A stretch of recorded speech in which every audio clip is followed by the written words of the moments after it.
Hello guys, welcome back to my YouTube channel that is mindful moment. I hope all are doing good. ಇವತ್ತಿನ ಕ್ಲಾಸಲ್ಲಿ ನಾವು ನೋಡ್ತಿದ್ದೀರಿ ಒಂದು poem of first sem ಅವ್ರದ್ದು. ಯಾರ್ದು ಅಂದರೆ ಅಮ್ಮ ಆಚಾರ ನಾನು. ಇದನ್ನು ಬರೆದಿರೋದು ಬಂದ್ಬಿಟ್ಟು KS ನಿಸರ್ ಅಹಮದ್. ಅಂದರೆ ಈ ಪೋಯಮ್ ನೋಡೋಕ್ಕಿಂತ ಮುಂಚೆ ಈ ಪೋಯಮ್ಗೆ ಯಾಕೆ ಅಮ್ಮ ಆಚಾರ ನಾನು ಅಂತ ಹೆಸರಿಟ್ಟಿದ್ದಾರೆ ಅಂದರೆ ಕವಿ ಅವ್ರ ಅಮ್ಮನ ಅಂದರೆ ಹೆಣ್ಣನ್ನ ನೋಡೋ ಟೈಮಲ್ಲಿ ಅವರಮ್ಮ ಯಾವ್ಯಾವೆಲ್ಲ ಆಚಾರವನ್ನು ಪಾಲಿಸಿದ್ದಾರೆ ಅನ್ನೋದ್ರ ಬಗ್ಗೆ ಈ ಪೋಯಮಲ್ಲಿ ಹೇಳ್ತಿದ್ದಾರೆ. ಅದಕ್ಕೋಸ್ಕರ ಈ ಪೋಯಮ್ಗೆ ಅಮ್ಮ ಆಚಾರ ನಾನು ಅನ್ನೋ ಹೆಸರನ್ನ ಕವಿ ಕೊಟ್ಟಿದ್ದಾರೆ. ಆ್ಯಂಡ್ ಈ ಪೋಯಮ್ ಸ್ಟಾರ್ಟ್ ಮಾಡೋಕ್ಕಿಂತ ಮುಂಚೆ ನೀವು ಯಾರಾದರೂ ಹೊಸಬ್ರಾಗಿದ್ದರೆ ನನ್ನ ಚಾನಲ್ನ ಫಸ್ಟ್ ಟೈಮ್ ವಿಸಿಟ್ ಮಾಡಿದರೆ ನಿಮ್ಗೆ ಇದೇ ಥರ ಕನ್ನಡ ಪೋಯಮ್ ಲೆಸನ್ಸ್ ಎಲ್ಲ ಪ್ರತಿಯೊಂದು ವೀಡಿಯೋಸ್ ಸಿಗುತ್ತೆ. ಒಂದ್ಕಿಂತ ನನ್ನ ಯೂಟ್ಯೂಬ್ ಚಾನಲ್ನ ವಿಸಿಟ್ ಮಾಡಿ ನೋಡಿ. ಆ್ಯಂಡ್ ಇನ್ನೂ ನೀವು ನನ್ನ ಚಾನಲ್ನ ಸಬ್ಸ್ಕ್ರೈಬ್ ಆಗ್ದಿರ ಹಂಗೆ ವೀಡಿಯೋಸ್ ನೋಡ್ತಿದ್ದೀರ ಅಂದರೆ ಪ್ಲೀಸ್ ಸಬ್ಸ್ಕ್ರೈಬ್ ಆಗಿ, ಲೈಕ್ ಮಾಡಿ, ಶೇರ್ ಮಾಡಿ ಆ್ಯಂಡ್ ಕಮೆಂಟ್ ಮಾಡಿ. ನಿಮ್ಮ ಒಂದು ಲೈಕಿಂದ ನನ್ನ ವಿಡಿಯೋ ಬೇರೆಯವ್ರು ಕೂಡ ಸಜೆಸ್ಟ್ ಆಗುತ್ತೆ. ಸೊ ಪ್ಲೀಸ್ ಲೈಕ್ ಮಾಡಿ. ಇದೊಂದೇ ಅಂತಲ್ಲ, ಇಂಗ್ಲೀಷ್ ಆ್ಯಂಡ್ ಪ್ರತಿಯೊಂದು ಕೂಡ ಮಾಡಾಕಿದ್ದೀನಿ. ಒಂದ್ಕಿತ ಬೇಕು ಅಂದರೆ ಚೆಕ್ಔಟ್ ಮಾಡ್ಬೋದು. ಇಲ್ಲ ನಂಗೆ ಕನ್ಫ್ಯೂಸ್ ಆಗ್ತಿದೆ ಅಂದರೆ ಡಿಸ್ಕ್ರಿಪ್ಷನಲ್ಲಿ ವಾಟ್ಸಪ್ ಗ್ರೂಪ್ ಇದೆ, ಅಲ್ಲಿ ಜಾಯ್ನ್ ಆದರೆ ನಿಮ್ಗೆ ಪ್ರತಿಯೊಂದು ಅಪ್ಡೇಟ್ಸ್ ಕೂಡ ಬರ್ತಾ ಇರುತ್ತೆ. ಇನ್ನೂ ಜಾಯ್ನ್ ಆಗಿಲ್ಲ ಅಂದರೆ ಒಂದ್ಕಿತ ಚೆಕ್ಔಟ್ ಆಗಿ ಆ ವಾಟ್ಸಪ್ ಗ್ರೂಪ್ನ ಜಾಯ್ನ್ ಆಗಿ. ಅದರಿಂದ ನಿಮಗೆ ಅಡ್ವಾಂಟೇಜು. ಅಕಸ್ಮಾತ್ ಏನಾರ ಯೂಟ್ಯೂಬ್ ಕಡೆಯಿಂದ ನೋಟಿಫಿಕೇಷನ್ ಬಂದಿಲ್ಲ ಅಂದರೆ ವಾಟ್ಸಪ್ ಕಡೆಯಿಂದ ಪಕ್ಕ ಬಂದೇ ಬರುತ್ತೆ. ಆ್ಯಂಡ್ ಯಾವುದೇ ಒಂದು ಕ್ವಶನ್ಸ್, ಇಂಪಾರ್ಟೆಂಟ್ ಕ್ವಶನ್ಸ್ ವೀಡಿಯೋ ಮಾಡೋಕ್ಕಾಗಿಲ್ಲ ಅಂದರೆ ಅದರಲ್ಲಾದರೂ ನಾನು ಹಾಕೇ ಹಾಕ್ತೀನಿ. ಸೊ ಇನ್ನೂ ನೀವು ಜಾಯ್ನ್ ಆಗಿಲ್ಲ ಅಂದರೆ ಪ್ಲೀಸ್ ಚೆಕ್ಔಟ್ ಆಗಿ ಜಾಯ್ನ್ ಆಗಲಿ. ಆ್ಯಂಡ್ ಓಕೆ, ಬನ್ನಿ ಡೈರೆಕ್ಟ್ ಪೋಯಮ್ಗೆ ಹೋಗೋಕ್ಕಿಂತ ಮುಂಚೆ ಇವ್ರದ್ದು ಸಿಂಪಲ್ ಕವಿ ಪರಿಚಯ ನೋಡ್ಕೊಂಡು ಹೋಗೋಣ. ಮತ್ತು ಇವ್ರದ್ದು ಕವಿ ಪರಿಚಯ ನೋಡೋದಾದರೆ ಇವರು ಕನ್ನಡ ಪ್ರಮುಖ ಕವಿಗಳಾಗಿರ್ತಾರೆ.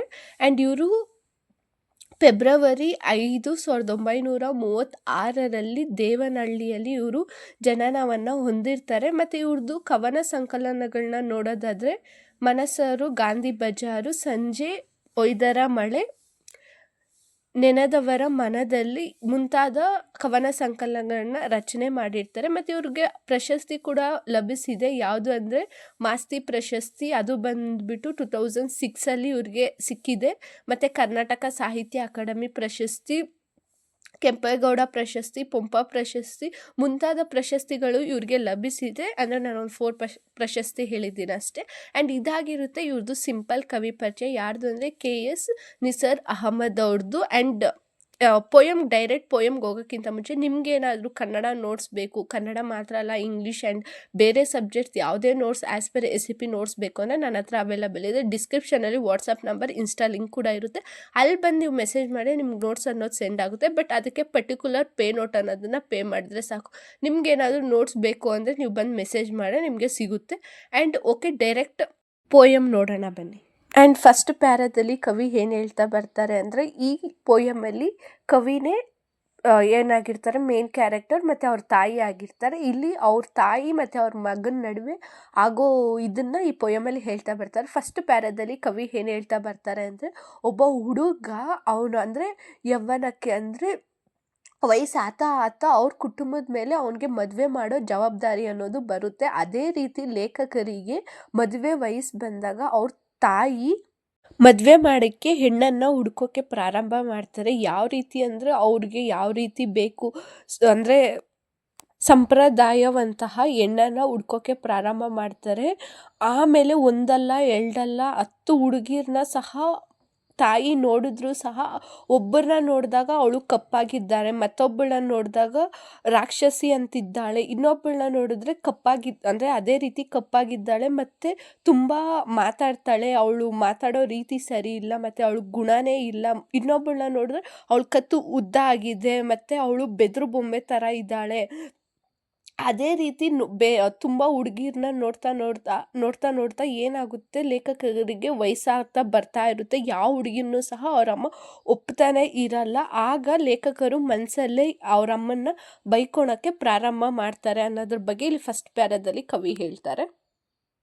ಸೆಕೆಂಡ್ ಪ್ಯಾರಾದಲ್ಲಿ ಕವಿ ಏನು ಹೇಳ್ತಾ ಬರ್ತಾರೆ ಅಂದರೆ ಲೇಖಕರು ಇಸ್ಲಾಂ ಧರ್ಮದವರಿಗೆ ಸೇರಿರ್ತಾರೆ. ಅವ್ರ ಅಮ್ಮ ಅಂದರೆ ತುಂಬ ಆಚಾರ ಅಂದರೆ ಸಂಪ್ರದಾಯನ ಪಾಲಿಸ್ತಿರ್ತಾರೆ. ಕುರಾನು, ರಂಜಾನ್ ಉಪವಾಸ ಅದರಲ್ಲೆಲ್ಲ ಅವರು ತುಂಬ ಆಚಾರವಾಗಿ ಅದನ್ನು ನಂಬಿ ಪಾಲನೆ ಮಾಡ್ತಿರ್ತಾರೆ.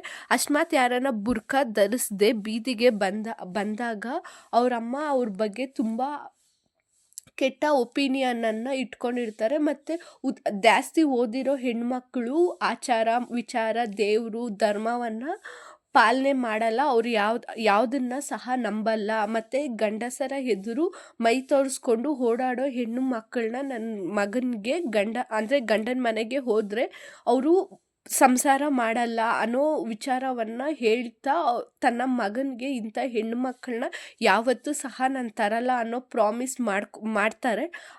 ಇದನ್ನು ಅಂದರೆ ಈ ಪ್ಯಾರವನ್ನು ನೋಡ್ತಿದ್ರೆ ತಾಯಿ ಮಗನ ಮೇಲೆ ಎಷ್ಟು ಕಾಳಜಿಯನ್ನು ಇಟ್ಕೊಂಡಿದ್ದಾರೆ ಅನ್ನೋದ್ರ ಬಗ್ಗೆ ಇಲ್ಲಿ ಹೇಳ್ತಾರೆ ಅಂತ ಕವಿ ಸೆಕೆಂಡ್ ಪ್ಯಾರದಲ್ಲಿ ಹೇಳ್ತಾ ಬರ್ತಾರೆ ಅಮ್ಮನ ಬಗ್ಗೆ.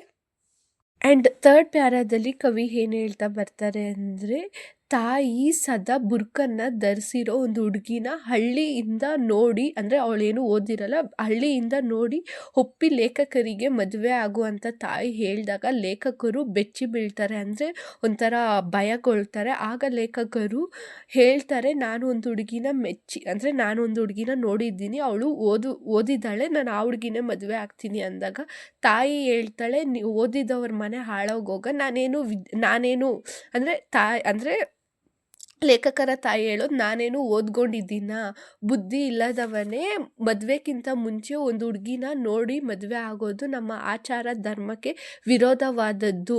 ನಾನೇನು ಅಂತಿಂಥ ಹುಡುಗಿನ ನೋಡಿ ನಿಂಗೆ ಮದುವೆ ಆಗು ಅಂತ ಏನು ಹೇಳ್ತಿಲ್ಲಲ್ಲ ಅಂತ ಲೇಖಕರ ಬಾಯಿನ ಮುಚ್ತಾರೆ ಅನ್ನೋದ್ರ ಬಗ್ಗೆ ಥರ್ಡ್ ಪ್ಯಾರಾದಲ್ಲಿ ಹೇಳ್ತಾರೆ. ಆ್ಯಂಡ್ ಫೋರ್ತ್ ಪ್ಯಾರಾದಲ್ಲಿ ಕವಿ ಏನು ಹೇಳ್ತಾ ಬರ್ತಾರೆ ಅಂದರೆ, ತನ್ನ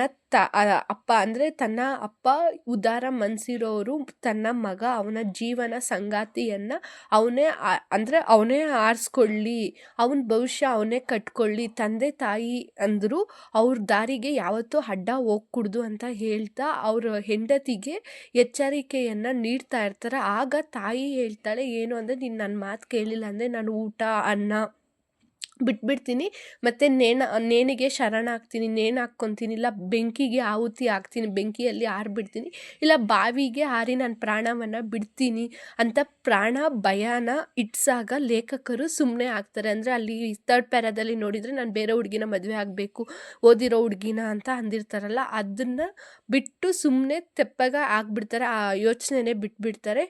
ಆಮೇಲೆ ಇಲ್ಲಿ ಮಗನ ಬಗ್ಗೆ ತಾಯಿ ಮುಂದಾಲೋಚನೆಯನ್ನು ಮಾಡ್ತಾ ತನ್ನ ಪ್ರಾಣವನ್ನು ಸಹ ಬಿಡೋಕ್ಕೆ ಸಿದ್ಧ ಆಗಿದ್ದಾರೆ ಅನ್ನೋದ್ರ ಬಗ್ಗೆ ಇಲ್ಲಿ ಫೋರ್ತ್ ಪ್ಯಾರಾದಲ್ಲಿ ಕವಿ ಹೇಳ್ತಾರೆ. ಆ್ಯಂಡ್ ಫಿಫ್ತ್ ಪ್ಯಾರಾದಲ್ಲಿ ಕವಿ ಏನು ಹೇಳ್ತಾ ಬರ್ತಾರೆ ಅಂದರೆ, ಅಪ್ಪ ಲೋಕದ ಜ್ಞಾನವನ್ನು ಉಳ್ಳವರು 4 ಕಡೆ ತಿರುಗಲಾಡಿ, ಇದು ಅಂದರೆ 4 ಕಡೆ ಓಡಾಡಿ ಅವ್ರಿಗೆ ಲೋಕಜ್ಞಾನ ಇರುತ್ತೆ. ಅಮ್ಮನ ಕೋಪಕ್ಕೆ ಹಠಕ್ಕೆ ಅವರು ಚೆನ್ನಾಗಿ ಹೊಂದ್ಕೊಬಿಟ್ಟಿರ್ತಾರೆ. ಆ ವಿಚಾರದಿಂದ ತುಂಬ ಅತಿವೇಗಕ್ಕೆ ಹೋಗ್ತಾ ಇರುತ್ತೆ. ಈ ವಿಚಾರ ಡಿಸ್ಕಸ್ ಮಾಡ್ತಾ ಸರಿ ಅಂತ ಅಮ್ಮನ ನಿರ್ಧಾರಕ್ಕೆ ಅಪ್ಪ ಮತ್ತು ಲೇಖಕರು ಒಪ್ಪಿಗೆಯನ್ನು ಕೊಡ್ತಾರೆ. ರಾತ್ರಿಯೆಲ್ಲ ದೀಪವನ್ನು ಉರಿಸ್ಕೊಂಡು ಅಮ್ಮನ ಕಾಯ್ಕೊಂಡು ತಂದೆಗಿರ್ತಾರೆ. ಆಮೇಲೆ ಟೆನ್ಷನ್ಗೋಸ್ಕರ, ಅಂದರೆ ಸ್ವಲ್ಪ ರಿಲ್ಯಾಕ್ಸ್ ಮಾಡಿಸ್ಕೊಳೋಗೋಸ್ಕರ ಸಿಗರೇಟ್ನ ಹಚ್ಕೊಂಡು ರಾತ್ರಿ ಎಲ್ಲ ನಿದ್ದೆ ಇಲ್ಲದೆ ಅತ್ತ ಇತ್ತ ಓಡಾಡಿಕೊಂಡು ಹೆಂಡತಿ ಮತ್ತು ಮಗನ ಸ್ಥಿತಿಯನ್ನು ಕಂಡು ಒಳಗೊಳಗೆ ನೋವನ್ನು ಪಡ್ತಾರೆ ಅನ್ನೋದ್ರ ಬಗ್ಗೆ ಇಲ್ಲಿ ಫಿಫ್ತ್ ಪ್ಯಾರಾದಲ್ಲಿ ಕವಿ ಹೇಳ್ತಾರೆ. ಆ್ಯಂಡ್ ಸಿಕ್ಸ್ತ್ ಪ್ಯಾರಾದಲ್ಲಿ ಕವಿ ಏನು ಹೇಳ್ತಾ ಬರ್ತಾರೆ ಅಂದರೆ, ಒಂದು ದಿನ ಇದ್ದಕ್ಕಿದ್ದಂತೆ ತಾಯಿಗೆ ಜ್ಞಾನೋದಯ ಆಯ್ತಂತೆ. ಆವಾಗ ಎಲ್ಲರೂ ಊಟಕ್ಕೆ ಟೇಬಲ್ ಹತ್ರ ಬಂದಾಗ ತಾಯಿ ಹೇಳ್ತಾರೆ, ಏನು ಅಂದರೆ, ನೀನು ಓದಿದ ಹೆಣ್ಣು ಮಗಳನ್ನೇ ಮದುವೆ ಆಗು ಅಂತ ಲೇಖಕರಿಗೆ ಹೇಳಿದಾಗ ಲೇಖಕರು ತಾಯಿ ಮಾತಿನ ಮೇಲೆ ನಂಬಿಕೆನೇ ಇರಲಿಲ್ಲಂತೆ. ಅದರ ಜೊತೆ ಆಶ್ಚರ್ಯ ಸಹ ಆಗ್ತಾರಂತೆ. ಮತ್ತು ಇನ್ನೊಂದು ಕಡೆ ಖುಷಿ ಆಗುತ್ತಂತೆ, ಒಂದು ಕಡೆ ಭಯ ಮನೆ ಅಂದರೆ ಭಯ ಆಗ್ತಾ ಇರುತ್ತಂತೆ. ಆ ಭಯದಲ್ಲೇ ಕೈಯನ್ನು ತೊಳೆದುಕೊಂಡು ಡಬಲ್ ಪದವಿಯನ್ನು ಪಡೆದ ಹುಡುಗಿಯ ಭಾವಚಿತ್ರ, ಅಂದರೆ ಫೋಟೋನ ಇಟ್ಕೊಂಡು, ಅಂದರೆ ದಿನವೆಲ್ಲ ಆ ಹುಡುಗಿಯನ್ನು ನೋಡಿಕೊಂಡು ನನಗೆ ಸರಿ ಹೊಂದುವ ಜೋಡಿಯ ಇಲ್ಲ ಅಂತ ಯೋಚನೆ ಮಾಡಿಕೊಂಡು ಅವ್ರ ವಿಳಾಸವನ್ನು, ಅಂದರೆ ಅವ್ರ ಮನೆ ಲೊಕೇಶನ್ನ ತಿಳ್ಕೊಂಡು ಆ ಹುಡುಗಿನ ಹತ್ತಿರದಿಂದ ಹೋಗಿ ನೋಡ್ತಾರೆ. ಅಂದರೆ ಮನೆಗೆ ಹೋಗಿ ನೋಡಿ ಕಷ್ಟಪಟ್ಟು ನಿಶ್ಚಿತಾರ್ಥ ಸಹ ಮುಗ್ದೋಗುತ್ತೆ. ಎಲ್ಲ ರೀತಿಯಲ್ಲಿ ಶಾಸ್ತ್ರ ಸಂಪ್ರದಾಯದಿಂದನೇ ಸಹ ಅವ್ರಿಗೆ ಮದುವೆ ಎಲ್ಲವೂ ಮುಗ್ದೋಗುತ್ತಂತೆ. ಆ ದಿನ ಲೇಖಕರ ಮನಸ್ಸಲ್ಲಿ ತಾಯಿಗೆ ಧನ್ಯವಾದವನ್ನು ತಿಳಿಸ್ತಾರೆ ಅನ್ನೋದ್ರ ಬಗ್ಗೆ ಇಲ್ಲಿ 6th ಪ್ಯಾರಾದಲ್ಲಿ ಕವಿ ಹೇಳ್ತಾ ಬರ್ತಾರೆ. ಲಾಸ್ಟ್ ಇನ್ನೊಂದು ಪ್ಯಾರಾ ಇದೆ. ಈ ಪ್ಯಾರಾದಲ್ಲಿ ಕವಿ ಏನು ಹೇಳ್ತಾ ಬರ್ತಾರೆ ಅಂದರೆ, ಮದುವೆ ಆದ ಸ್ವಲ್ಪ ದಿನಕ್ಕೆ ತಿಂಗಳುಗಳಲ್ಲಿ ಹೊರಗೆ ಹೋಗಬೇಕು ಅಂತ ಲೇಖಕರು ಹೆಂಡತಿ ಜೊತೆ ಹೋದಾಗ ಹೆಂಡತಿ ತೋಳಿಲ್ಲದ ರವಿಕೆಯನ್ನು ಹಾಕ್ಕೊಂಡಿರ್ತಾರೆ. ಅಂದರೆ ಬಟ್ಟೆಯನ್ನು ಧರಿಸ್ಕೊಂಡು ಸೀರೆಯನ್ನು ಕಾಲ್ಗಿಂತ ಎತ್ತರವಾಗಿ ಕಟ್ಕೊಂಡು ಅಂದರೆ ಚಪ್ಪಲಿಯನ್ನು ಹಾಕ್ಕೊಂಡಿರ್ತಾರೆ. ಮತ್ತು ಕತ್ತು ತುಂಬ ಚಿನ್ನದ ಸರ, ಕಿವಿಗೆ ಓಲೆಯನ್ನು ಹಾಕ್ಕೊಂಡಿರ್ತಾರೆ. ಮತ್ತು ಬೆರಳಿಗೆ ಉಂಗುರಗಳನ್ನು ಧರಿಸ್ಕೊಂಡು, ಲಿಪ್ಸ್ಟಿಕ್ ಹಾಕ್ಕೊಂಡು, ಮುಖದ ತುಂಬ ಪೌಡರನ್ನು ಹಚ್ಕೊಂಡು, ದೃಷ್ಟಿಯ ಬಟ್ಟನ್ನು ಇಕ್ಕೊಂಡಿರ್ತಾರೆ. ಮತ್ತು ತಲೆನ ನೀಟಾಗಿ ಬಾಸ್ಕೊಂಡು ಇರ್ತಾರಂತೆ. ಅದನ್ನೆಲ್ಲ ನೋಡಿದಾಗ ಲೇಖಕರು ನೋಡಿಕೊಂಡು ಇನ್ನೇನು ಅಂದರೆ ಮನೆ ಆಚೆ ಕಾಲಿಡೋ ಸಂದರ್ಭದಲ್ಲಿ ಹೆಂಡತಿ ಇರಿ ತಡೀರಿ ನಾನು ಬರ್ತೀನಿ ಅಂತ ಮನೆ ಒಳಕ್ಕೆ ಹೋಗಿ ಆಚೆಗೆ ಬಂದಾಗ ಲೇಖಕರು ತಲೆ ಸುತ್ತಿ ಹೋದಂಗೆ ಆಗಿರುತ್ತಂತೆ. ಮತ್ತು ಬಾಯೆಲ್ಲ ಒಣಕೊಂಡ್ಬಿಡುತ್ತೆ. ಮತ್ತು ಅವ್ರಿಗೆ ಮಾತೇ ಬರ್ತಾ ಇರಲ್ಲ. ಯಾಕೆ ಅಂದರೆ ಡಬಲ್ ಪದವಿಯನ್ನು ಪಡೆದಿದ್ರೂ ಸಹ ತನ್ನ ಅಂದರೆ ಲೇಖಕರ ತಾಯಿಯ ಬುರ್ಕವನ್ನು ಧರಿಸ್ಕೊಂಡು ಬರ್ತಾರೆ ಅನ್ನೋದ್ರ ಬಗ್ಗೆ ಇಲ್ಲಿ ಲಾಸ್ಟ್ ಪ್ಯಾರಾದಲ್ಲಿ ಕವಿ ಹೇಳ್ತಾ ಬರ್ತಾರೆ. ಆ್ಯಂಡ್ ಇಲ್ಲಿಗೆ ಈ ಪೋಯಮ್ ಅನ್ನೋದು ಎಂಡಾಗುತ್ತೆ. ಅಂದರೆ ಈ ಪೋಯಮಲ್ಲಿ ಏನಿಲ್ಲ, ಲೇಖಕರು ಮದುವೆ ಆಗೋ ಹೆಣ್ಮಗಳು ತಾಯಿಗೆ ಯಾವ ರೀತಿ ಇರಬೇಕು, ಮತ್ತು ಅವ್ರಿಗೆ ಯಾವ ರೀತಿ ಇರಬೇಕು, ಮತ್ತು ಅವ್ರು ಯಾವ ಮಗುನ ಅವರು ಮದುವೆ ಆಗ್ತಾರೆ ಅನ್ನೋದ್ರ ಬಗ್ಗೆ ಈ ಪೋಯಮಲ್ಲಿ ಅಮ್ಮ, ಆಚಾರ, ನಾನು ಅನ್ನೋ ಪೋಯಮಲ್ಲಿ ಹೇಳಿರ್ತಾರೆ. ಐ ಹೋಪ್ ಈ ವಿಡಿಯೋ ಅರ್ಥ ಆಗಿದೆ ಅಂತ. ನಿಮ್ಗೆ ಏನಾದರೂ ನೋಟ್ಸ್ ಬೇಕು ಅಂದರೆ ಮೆಸೇಜ್ ಮಾಡ್ಬೋದು, DM ಮಾಡ್ಬೋದು. ಓಕೆ, ಸಿ ಇನ್ ನೆಕ್ಸ್ಟ್ ವಿಡಿಯೋ.